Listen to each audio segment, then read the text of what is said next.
Hey everyone, Laura Snow here with the Red Cliffs Desert Reserve. For the last few weeks, I've wanted to make a video highlighting all of the various wildflowers that we have here in our area. As some of you may know, we are a transitional zone between three distinct ecosystems: the Mojave Desert, the Great Basin Desert, and the Colorado Plateau. And I wanted to be able to capture various wildflowers from those three locations.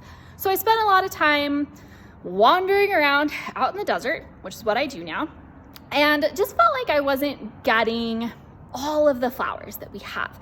And Randy, my amazing coworker who always has the answers, was like, why don't you just go to the Red Hills Desert Garden where all of the flowers are? And I was like, duh. So today we are here at the Red Hills Desert Garden.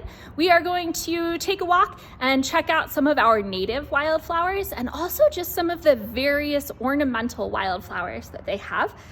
It is such a cool place. If you guys haven't been up to the Red Hills Desert Garden, it is in Pioneer Park. It's free and it's such an amazing part of our community. So come along with me, and then when you get the chance, I highly recommend taking a short trip up here to Pioneer Park and walking through the garden yourself.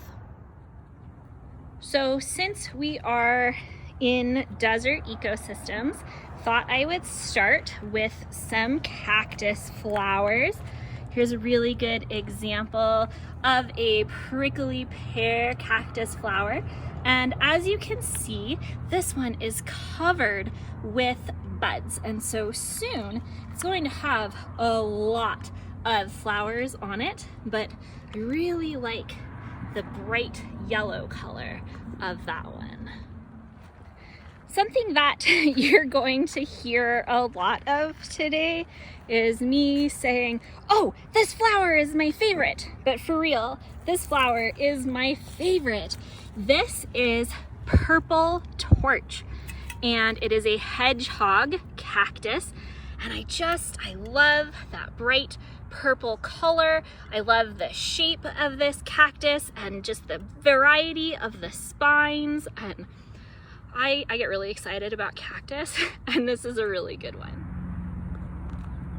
Something that the desert garden has that I think is really neat are labels for each of the varieties of plants that they have here, and then a QR code. And if you scan that QR code with your phone, it will take you to their website and give you a better description of the plant that you're looking at. So bring your phone along when you come up here, and it'll help you learn a little bit more about all the various plants. This particular type of cactus is Claret Cup cactus, and I think that it is almost everybody's favorite spring flower. You see these up towards Zion, you see these over on the Gooseberry Mesa, and the Claret Cup is really one of the big indicators of spring for a lot of people. And right next to this more common looking type of Claret Cup is this big buddy here. I've never seen a Claret Cup that has grown this big, or that has this really interesting purple, or purple hue to the cactus itself. And it's got the real classic Claret Cup flowers, but it's just, I don't know, the world's biggest Claret Cup cactus. Just when I thought we had seen the world's biggest Claret Cup cactus, I stumbled upon this guy. This place is so cool. I'm really excited that Randy thought to come down here today. This is a really cool opportunity. And right here next to the Claret Cup is the beaver tail prickly pear. And oh, it looks like maybe somebody's in there pollinating. Nope, there's some ants in there gathering pollen. I love all of the various shades of the flowers of the prickly pear. Yes, I realize that if I don't stop filming Claret Cup cactus, this video is gonna be an hour long, but look at it, it's so cool. Look at this, the patterns on these flowers. It's awesome. Oh my goodness, you guys, I wish that we could smell what I am smelling right now. These big shrubs here and here are really common landscape plants in St. George and Washington County. This is called Spanish broom, and it smells amazing. And something that the garden has that I think is really unique is all of these different shades of globe mallow. So this is a pink variety of globe mallow. Those of you that are familiar with our common globe mallow here, it's usually a really vibrant orange color, and I will try to find an orange globe mallow. We have a little honeybee getting some pollen there. Good job, bee. And we also have one of the varieties of penstemon. Looks like this is, I want to say this is supreme penstemon, I believe, based on the little trumpet flower. But gosh, look at how tall this variety of penstemon is. And we'll just keep walking through the wildflower section. One that I think a lot of people will recognize is the desert marigold. Desert marigold grows along roadsides and in disturbed soils, so you'll see it a lot throughout this whole region. And as we come over here, look at, it's a different shade of globe mallow, a little bit closer to that real common orange color, but still just a really unique shade. Another common desert wildflower is the evening primrose here. I love the crepe papery flowers of the primrose, and you've got a little bit of desert marigold kind of interspersed amongst the primrose as well. A big patch of Utah penstemon right here.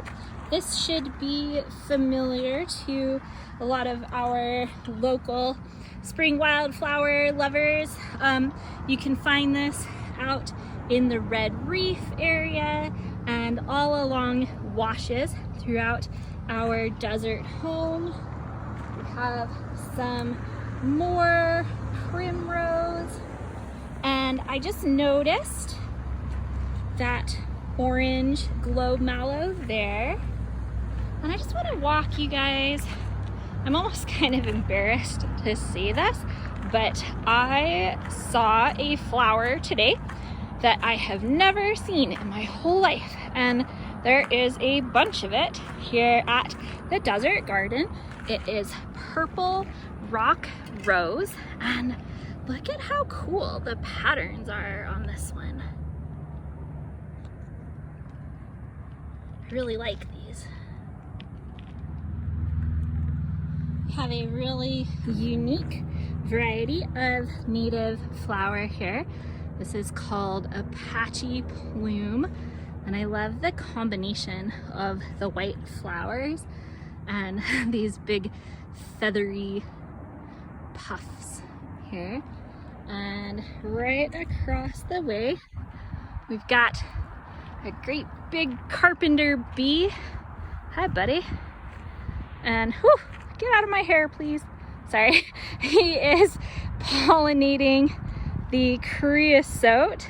Let's see if we can get close up on a creosote flower. Not happening, but creosote is a really cool desert plant. When it rains here, this is what it smells like.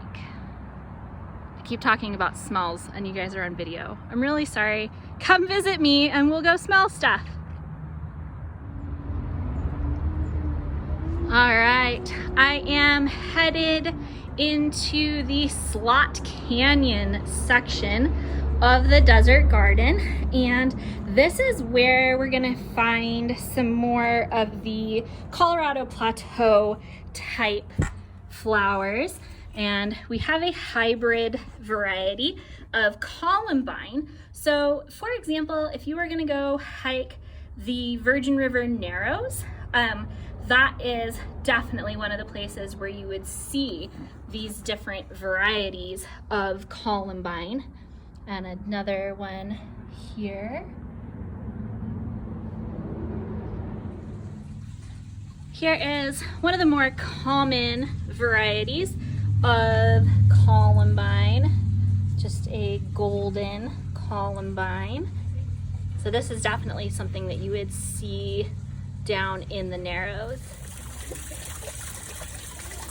I know that frogs were my last video, but I had to include this guy. This is not a native frog. He is a Baja California chorus frog, but he's cute. He's enjoying the little riparian area of the desert garden. And you can see some really beautiful ferns growing. And up here, we've got a few more of those Columbines too. But seriously, look at how cute he is. I love frogs. Something that I noticed walking through the Slot Canyon section, look at the prickly pear just growing right out of a crack in the rocks. I love how life finds a way. Thank you guys so much for joining me today on my walk through the Red Hills Desert Garden. If you are here locally and you get the opportunity, you should definitely come down here and check it out. If you are just watching on video today, please don't forget to like and share. If you're on YouTube, give us a subscribe. We really appreciate it, and we'll see you soon. Bye.